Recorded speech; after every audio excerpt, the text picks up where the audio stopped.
So welcome to our weekly podcast from the executive director's desk here at Back Bay Mission. We're back in my office. We're not on location as we were last week, but we're on location with Paul Weaver, who is a new friend of mine from Ocean Springs, Mississippi. He lives here on the coast and recently moved back from California.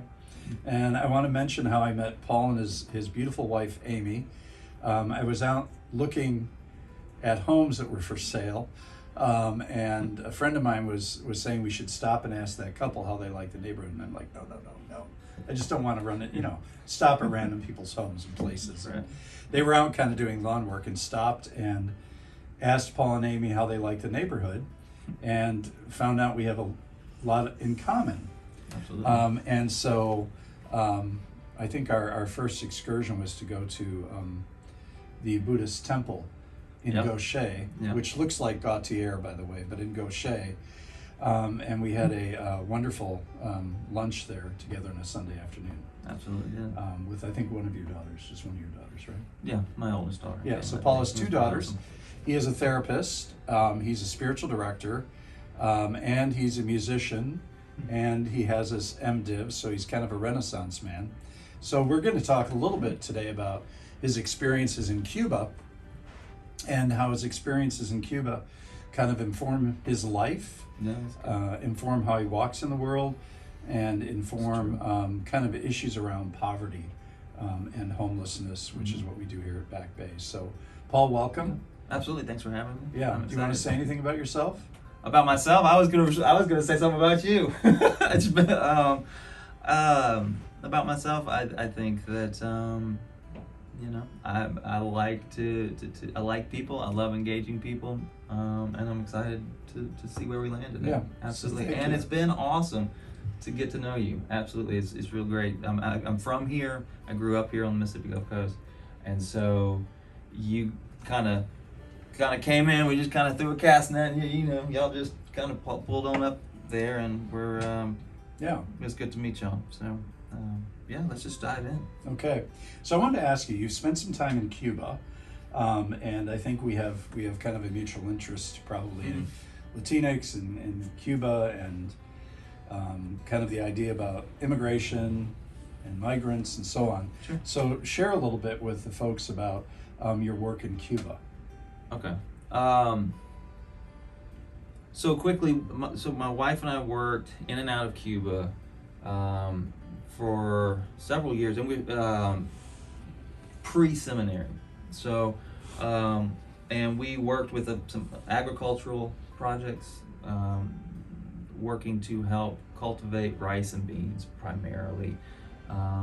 There were some pineapple fields, lots of mangoes, and other ancillary fruits and vegetables that we helped with. But the main thing was growing rice and beans for the population. And it was a ministry that was a Cuban homegrown ministry. We still work with these people. Things have changed, and it's not always a straight line. It hasn't always been a straight line. It's still pretty crooked in certain ways. It's about not crooked in terms of raw dealings and that kind of thing, but just it's a hard place to navigate some ways still. But so working in and out of Cuba, the thing that was our main gig, my wife and I, was to help that ministry in Cuba foster relationship with people in the United States. The churches, we started with church in the church context, mainly as a mission ministry. And Amy and I, my wife's name's Amy, who is also a marriage family therapist. At this point, but anyway, foster. I lost my. What you I were lost my there to place. do. What we were there to do. To Foster relationships with. foster relationships. Oh, because we both quickly. I remember now. We both sorry. My mind works as it's got 18 thoughts up here at one time. Okay, so this part of the therapeutic reality. I got to go back over here and pick this one back down and load it. Okay, so it's just. And I've learned to trust it. It's a loop. It'll come back. We quickly realized that our work there was humanitarian aid. That's what that and so in that realization, there was also some realizations and some humbleness and some real self-reflective punches in the face and in the gut by the, speaking my language of faith, by the Holy Spirit. And it was really quick. It came to a very quick. I came to was brought to a very quick realization that I could continue to kind of thwart the idea of God and faith in my life with the middle finger and follow some places of selfish ambition, selfish pursuits. I'm a white guy from a place of privilege in this community, and or I could submit to the working of the Holy Spirit and go down some paths that were difficult. And they the Cuban journey was a journey of faith for me, and the journey of faith for my wife and I in our relationship, and deepening and what the thing about what we were there to do, connect the Cuban ministry and the Cuban churches with relational connections in the United States was one of the most difficult things, because their realization of faith in that place of poverty was so profound and was so deep, and so in terms of it was hard. It was I had a double mind in a lot of places, because there was a place once in so many places of envy of what they had in terms of their relational connectedness in their places of marginalization and in their places of poverty, how the community was enriched in themselves by cultivating life and love in their space in the face of such critical and negative adversity, to the degree of life-threatening and the incapacity to be self-sustaining. There was a place where they were self-sustaining. So you saw in that place of poverty, which is kind of probably what we understand about Cuba: poverty, corruption, right?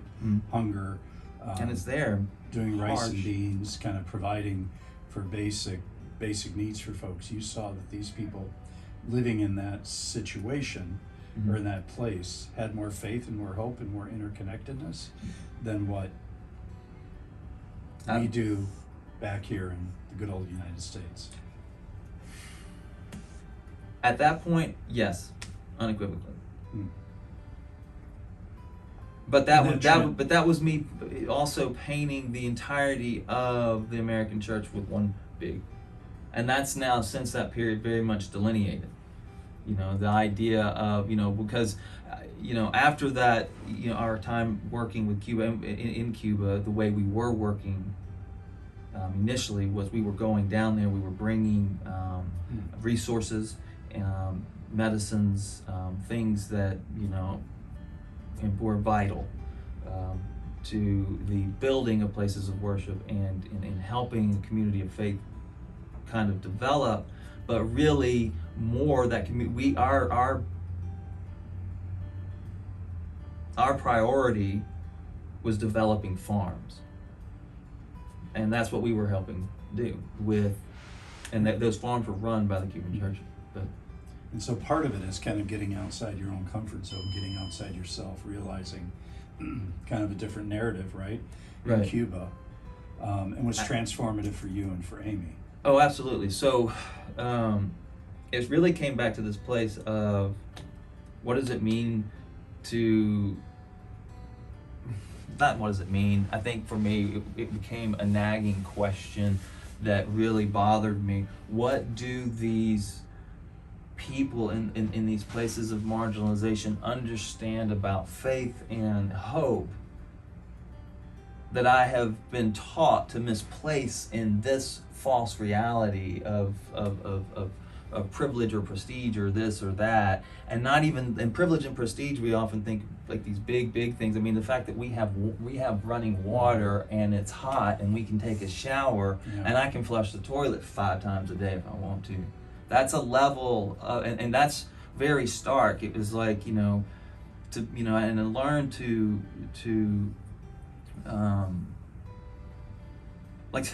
appreciate the asymmetrical symmetry of being comfortably uncomfortable, and even the principle of asymmetric symmetry.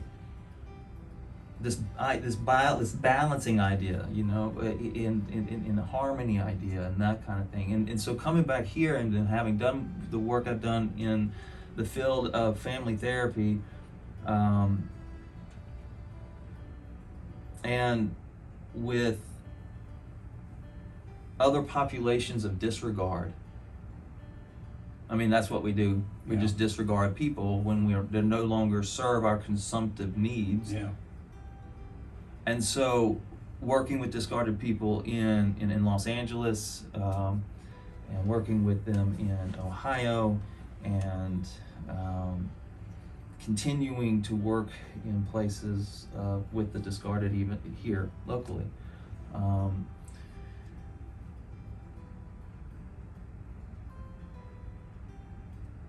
It's probably been,